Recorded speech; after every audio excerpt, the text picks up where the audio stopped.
Hello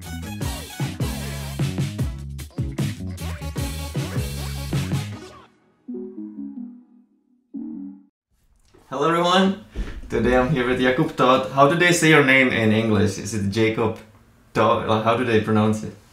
I have no idea. They never say your They name? get it right most of the time. Yeah, like Jakub, but like Jakub is like doesn't have a special pronunciation. So people who don't know, Jakub is a member of Rivals League. He's also from Czech Republic, so I know him quite well. But you know, maybe people who are listening to this don't know you as well, so I just thought it would be interesting to talk to you. Kind of the reason why I messaged you was that you had your first article released on Channel Fireball, if I'm not mistaken. Is that correct? Yes. I've been just like basically writing a report of 2021, just basically for fun. And then I realized that maybe somebody from Channel Fireball would be interested, so I just messaged you, Luis, and they really liked it. So yeah, that's one of my things I wanted to do in Magic. So that worked out. Is it just a one-shot article, or do you think you're gonna write more for them? I'm not planning to write much more for now. Not super sure, but yeah, I was basically just writing for fun. That's what I like the most. And when I start writing because I have to, I don't like it that much. So we will see, but who knows? How was it received? Like, did you get any responses from the people who were reading it? Yeah, like looked like mostly everybody kind of liked it.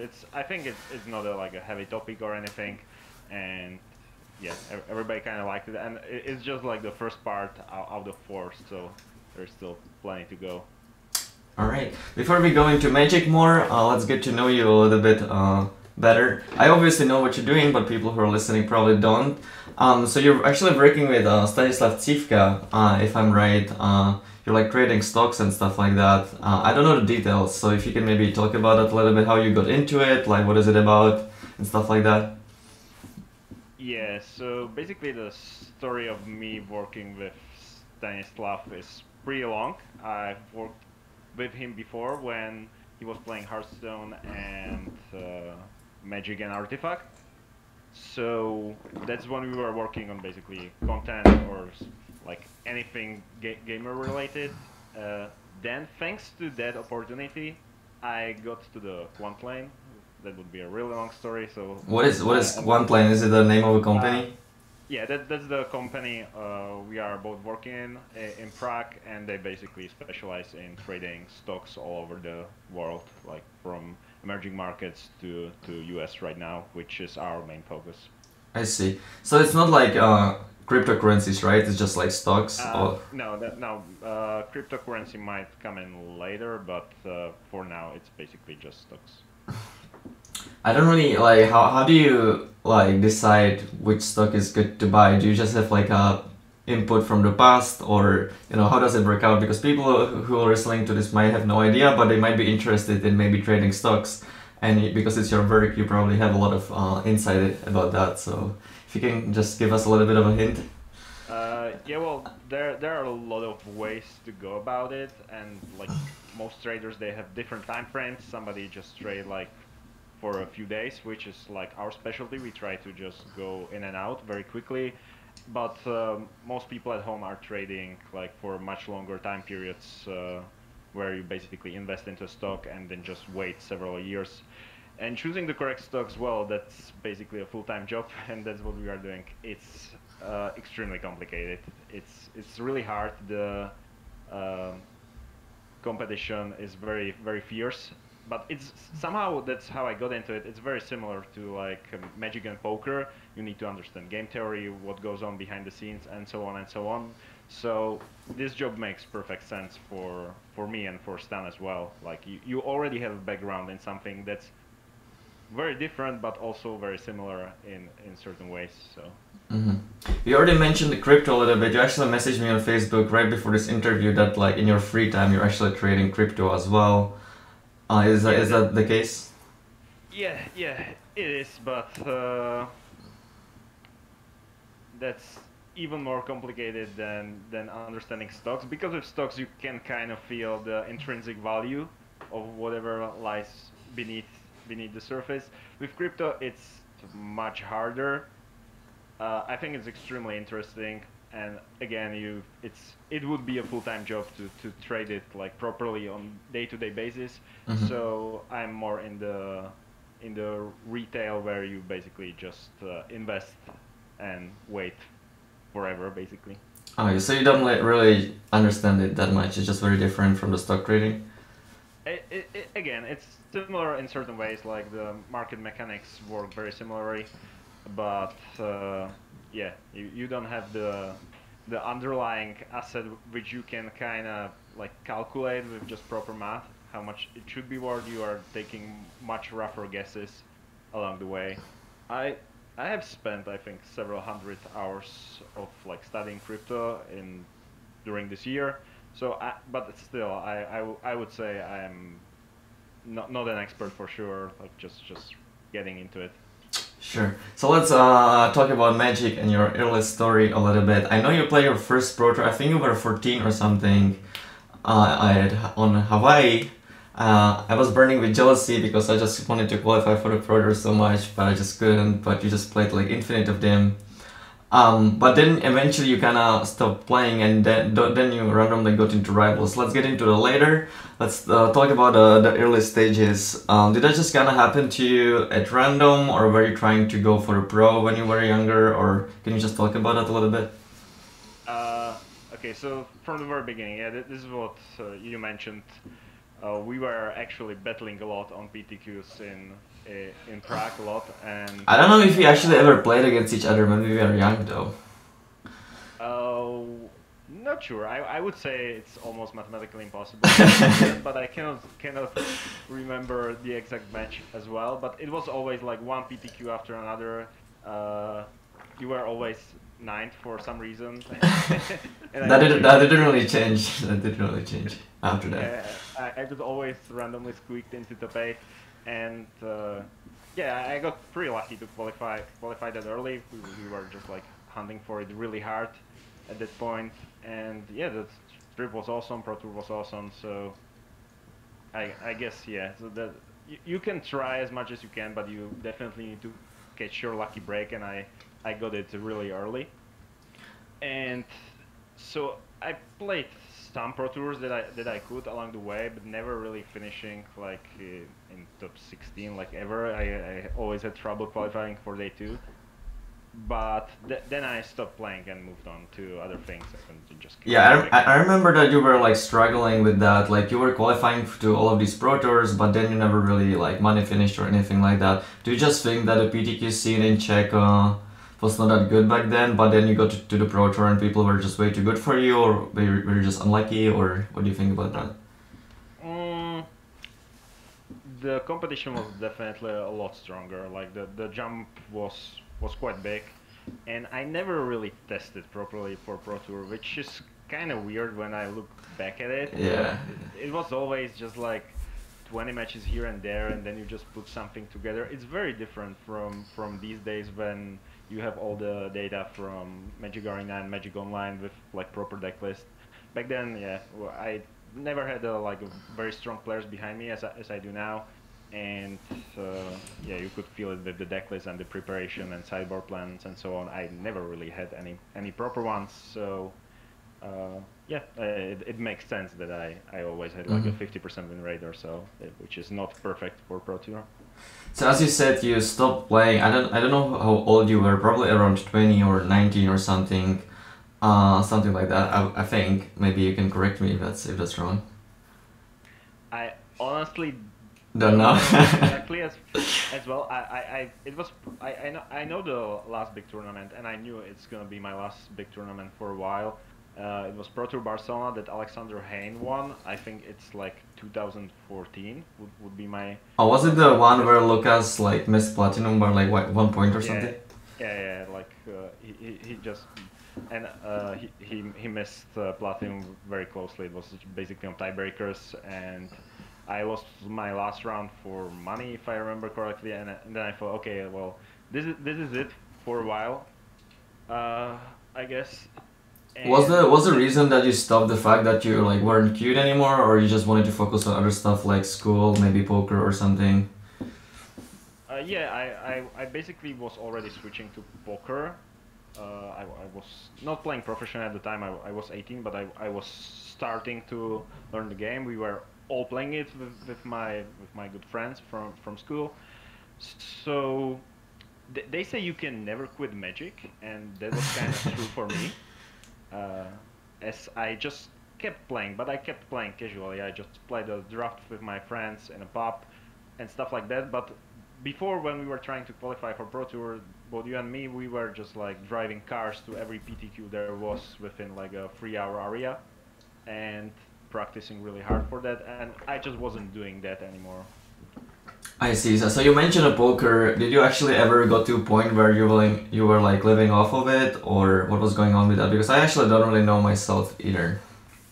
Um, well, I was never in a position where I had to live out of it because I was still living with my parents. But yeah, I would say I got pretty good. I was playing spin and goes. We would be going really deep into that one, but like one of the most expensive ones, like $60 tournaments, and I played like hundreds or actually thousands of those per month.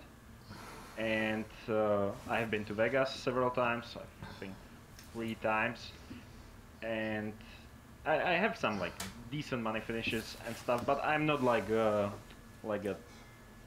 top 1% of crushers in poker for sure. That was something that Mateusz Żołwicek, you know him well. He pretty much just went on and kept grinding, and I never really put all the time I had into it. I was just like studying university and playing on side. I'm interested about Vegas because I'm not really into poker, but I kind of heard that in Vegas it's like really easy to make money because there's like a lot of tourists who just want to play poker for fun in the casinos. Is that accurate, or is that just like something that people say but it's not actually true? Well, I wouldn't say you will make money if you aren't like reasonably good at poker, but the level you need to be on is definitely a lot lower than what you would expect in like an average Czech casino, for example, or online. They say that like a $1,000 tournament in Vegas has the level of like $20 tournament online, and that is kind of true. Like the stakes they are mismatched heavily. It's surprising. Like they're just tourists with thousands of dollars in their pocket, and they don't really care. They're just having fun. So basically, that's the reason why like professional or semi-professional players go there, because it is much easier and it is much more likely you will make money out of that trip. So right now you're in Rivals. It's actually kind of crazy. I remember like I was in Japan. I thought you weren't playing Magic at all, and then I just like suddenly found out that you're like queued for everything in Rivals. How did that happen? Did you just like play some of the qualifying tournaments for fun and you just like did really well, or what happened there? Yeah, pretty much. Like at this point, I have already showed my girlfriend how to play Magic, explained it to her, and just let it be. And she started playing a lot. She's made it to Mythic super quickly on Magic Arena, and she was playing right next to me while I was playing like Counter-Strike or stuff. And suddenly, I was like always just walking around and looking at what she's doing, and told her, oh, I would do this and this a little bit differently in the next game and stuff like that. Rebuild the drop deck a little bit, and suddenly I felt the urge to play as well. So I don't remember the set, but it was the set with 1 blue mana, 0/4, and it had the option to mill 4 cards for 1 blue mana of the opponent. Oh, okay, yeah. It was like the Explorer. No, not Explorer, like adventure mechanic as well. No, it's the Adventurer, yeah. Yeah. It was Adventure, and I was basically forcing this mill deck all the time. Like I didn't do anything else, and with the way the arena works so smoothly and so quickly, I just kept Winning. kept Getting all these offers, or yeah, and I just kept playing one draft after another. You just play the game, it was done in 5 minutes. You play another, and suddenly I ended the draft. I knew I had to go to sleep, so I was like, okay, let's just quickly draft another one and play 2 or 3 more games, and then I just finished yet another draft.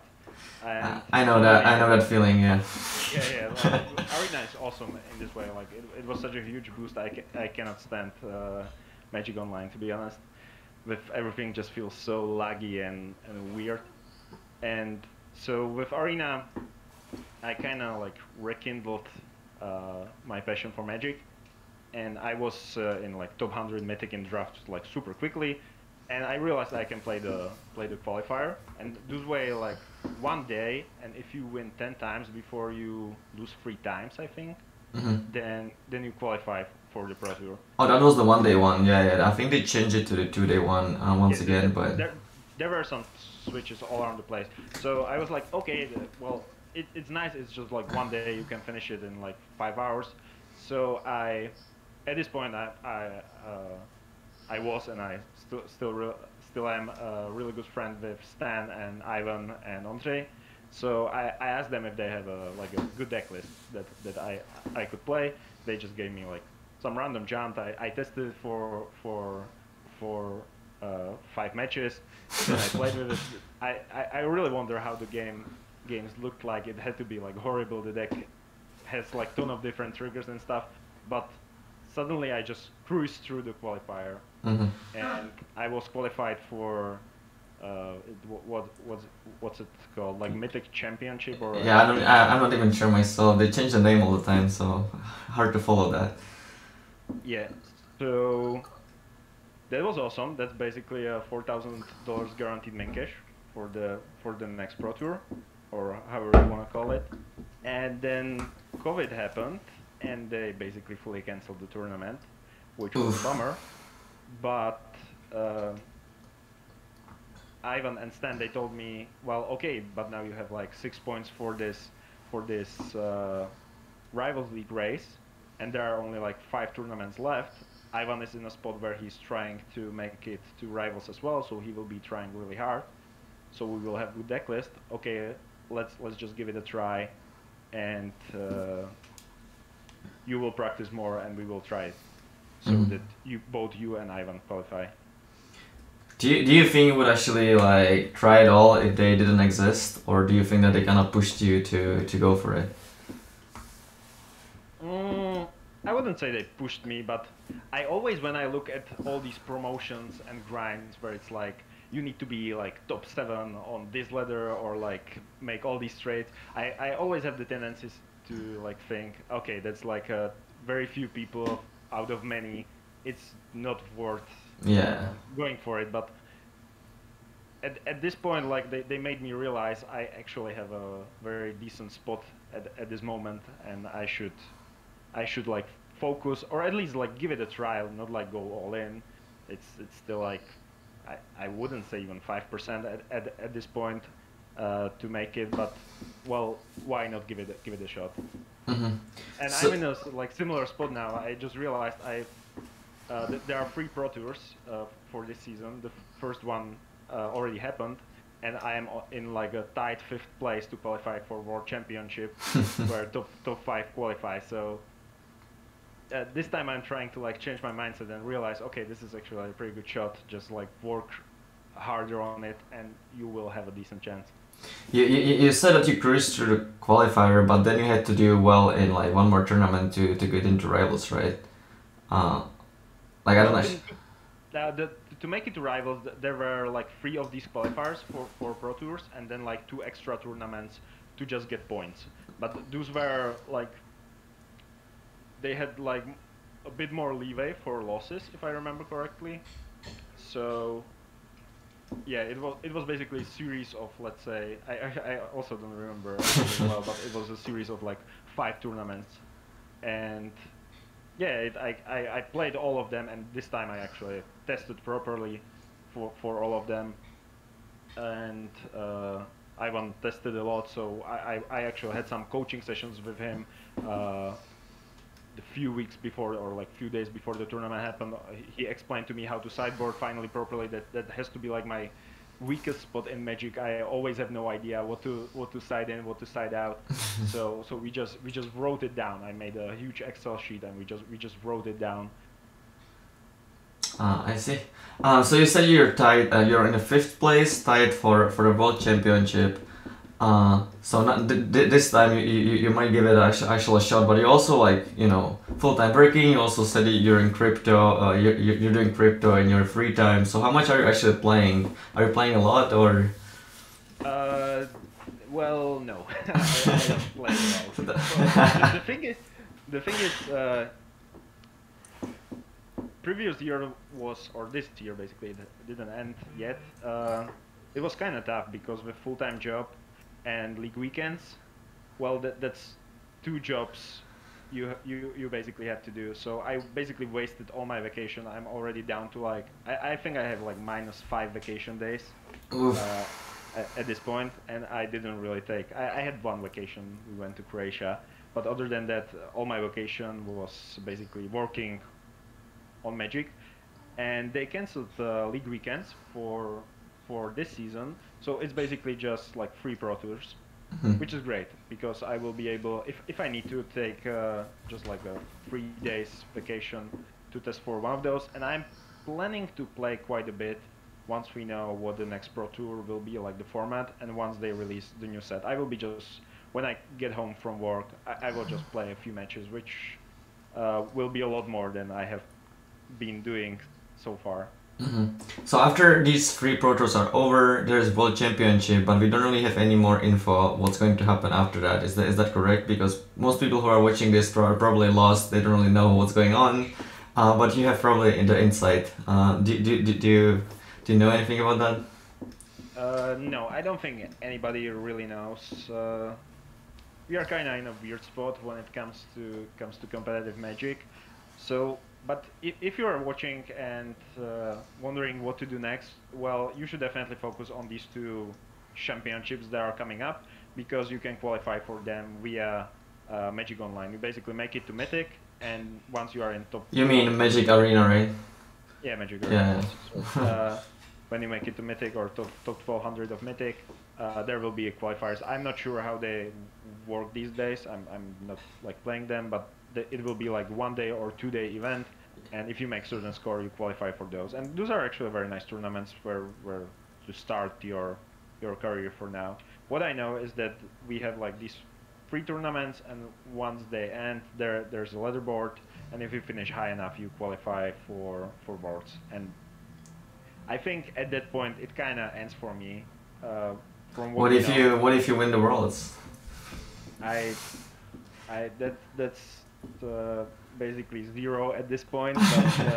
But, well, you never know. Like there is no way you would stop playing if you became the world champion, right? Well, again, they say you can never quit, but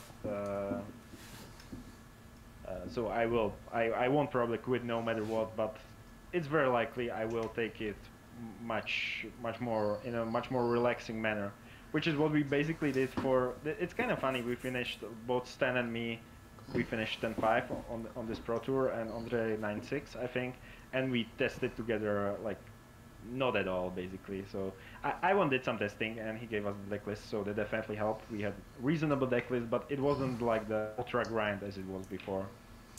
Alright, that will be all for today. Thanks for your time. It was awesome. Okay, cool. If you guys like the video, please click on the like and subscribe button. Don't forget to follow Jakub on Twitter as well. And see you next time. Bye. Yeah, bye bye.